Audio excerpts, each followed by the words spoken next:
We're going to discuss aspects of Brewster's angle. I'm going to start by deriving it, and then I'll talk about a physical explanation for it. So Brewster's angle, of course, is where the reflected coefficient of waves which are parallel to the plane of incidence goes to 0. The numerator of that is written as n prime cos alpha minus n cos alpha prime. So if that is equal to 0, then we can say that n prime cos alpha must equal n cos alpha prime, where at this point alpha is equal to alpha b. So we're going to solve for cos alpha prime using Snell's law, n sine alpha equals n prime sine alpha prime. So then we write sine of alpha prime is equal to n over n prime sine of alpha, which implies therefore that cos of alpha prime is equal to the square root of 1 minus n over n prime squared sine squared of alpha. Okay, I've taken a slight jump there. I've written cos alpha prime is a square root of 1 minus sine alpha prime squared, and then I've substituted for sine alpha prime. So at the Brewster angle, we can write n prime cos of alpha b is equal to n cos of alpha prime, which of course is equal to n into the square root of 1 minus n over n prime all squared sine squared alpha b. And we're just going to expand that out. I'm going to start by taking the n on the right hand side onto the left hand side, and I'm going to square everything. So we have n prime over n all squared cos squared alpha b.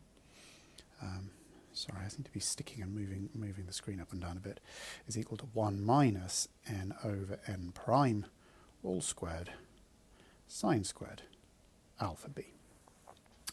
We're now going to use a trig identity, so we're going to divide through by cos squared of alpha b, and we're going to use the identity that sec squared alpha b, that is 1 over cos squared alpha b, is 1 plus tan squared alpha b.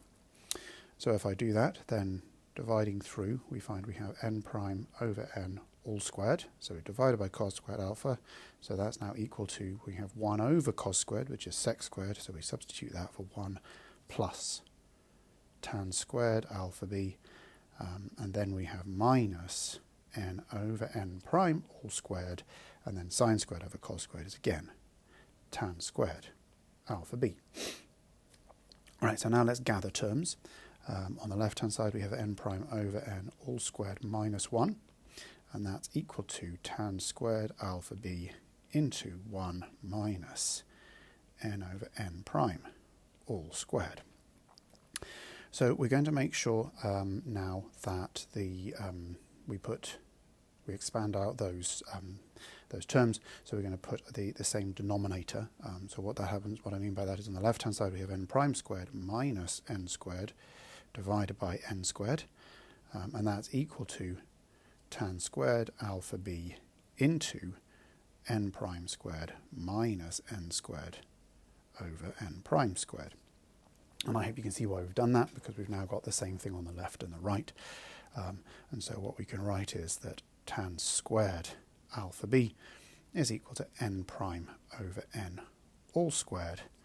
So alpha b is inverse tan of n prime over n. Now there's another useful fact about the Brewster angle that you can derive, and it is that at the Brewster angle alpha b plus alpha prime must equal pi over 2. So you can see that just from starting at tan alpha b is equal to n prime over n. And now let's turn tan alpha b into sine alpha b over cos alpha b. And when we do that, we find that we have n sine alpha b is equal to n prime cos alpha b.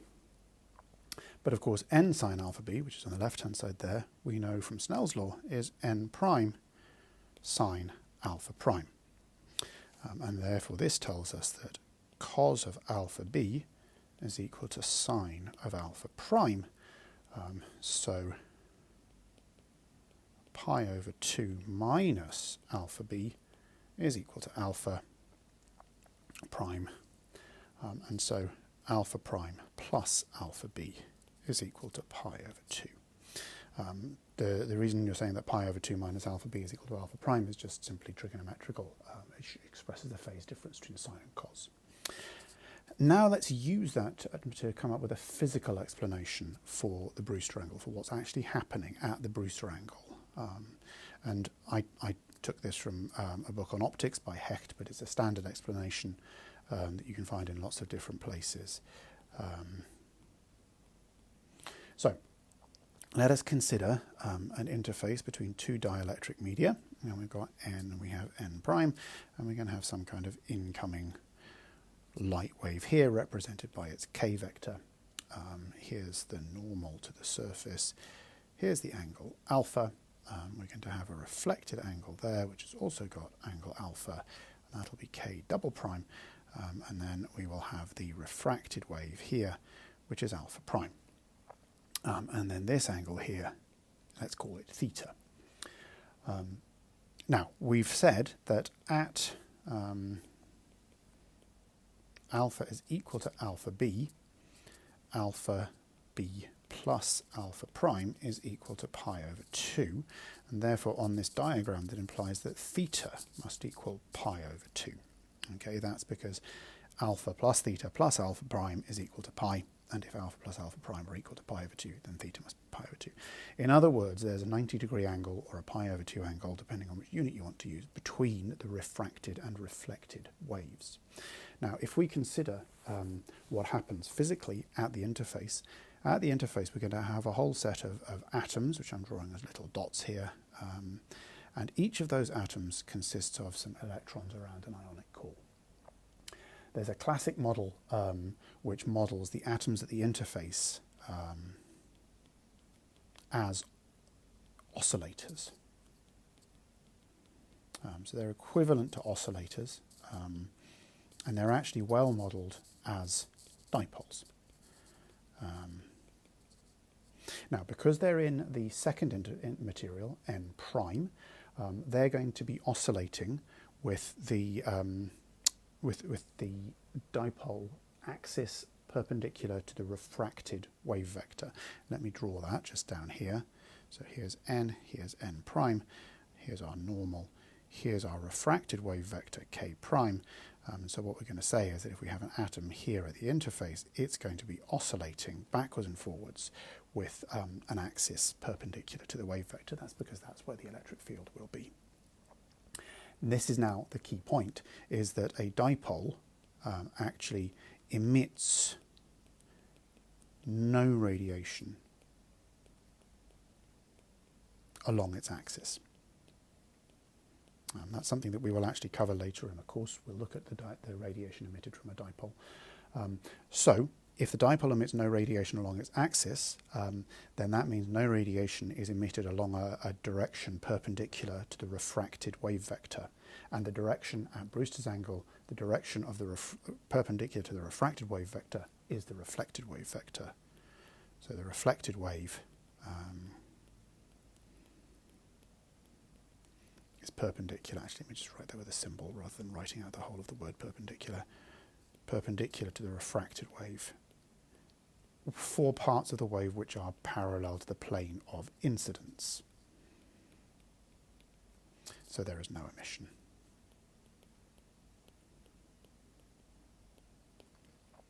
So it's a simple physical explanation for why Brewster's angle gives us this unusual situation where there is no reflected wave for components of the field parallel to the plane of the incidence. Be careful about the planes you're thinking about.